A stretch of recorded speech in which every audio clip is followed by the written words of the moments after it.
My soccer story is my livelihood. Um, so it's almost impossible to pull it apart.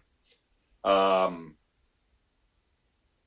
it's been the central focus of my life for close to a decade now. And I don't necessarily totally understand who I am without some element of that in my life at all times. Um, so you could say it's in some ways really entered the DNA of my own existence.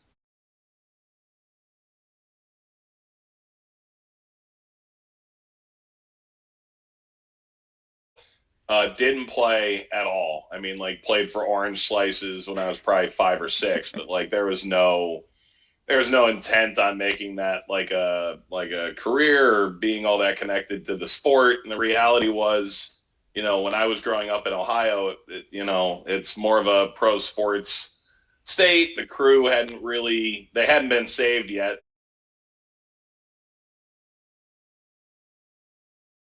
The funny thing about the Ted Lasso experience was I was probably, the guy that best exemplified that in terms of like the current announcers of the sport in this country. I don't know that anyone started calling games with so little knowledge of it. But the thing is, when so many of your friends are involved in it, and then the coach, the entire coaching staff there, um, really tried to bring us in to the fold because I think we all sort of recognize that it's high school and the level of broadcast probably wasn't great, but we were trying to help them and they tried to help us, and it was really sort of symbiotic relationship that we sort of set up with them.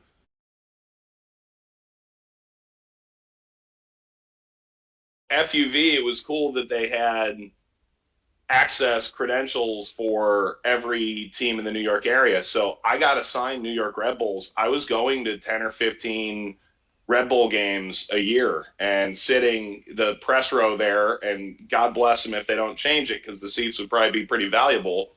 Press row there is second row off the field. And I was sitting 2 rows up as a soccer novice watching Thierry Henry at Red Bull. I'm watching Tim Cahill and Rafa Marquez and a lot of the sort of MLS guys that whether it be I would guess Kleshing came right after that, and I was already sort of around the league, but um, Dax McCarty and Luis Robles, and I mean guys that really left a mark at Red Bull and left the mark, winning the Supporter Shield at Red Bull. So I almost got my fill because I was somehow getting paid to go access the locker room and sit 2 rows off the field at MLS games when I was like 19 years old.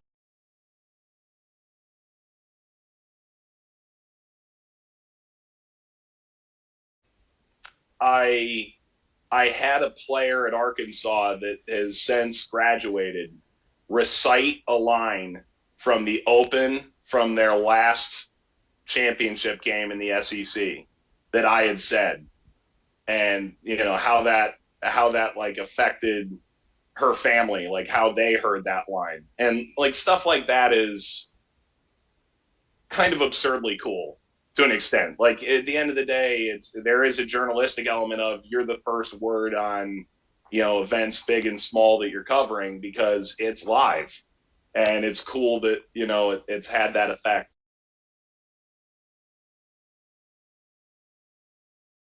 Supporter culture in soccer has its pitfalls for sure, and I've seen you know a fair amount of negativity that can come from fans toward players, towards announcers, but the overarching um, the idea of community that's fostered there and being taken in by sort of a number of different fan bases in my career, um, it's shown me a lot. It's shown me how to stand shoulder to shoulder with people in really trying circumstances.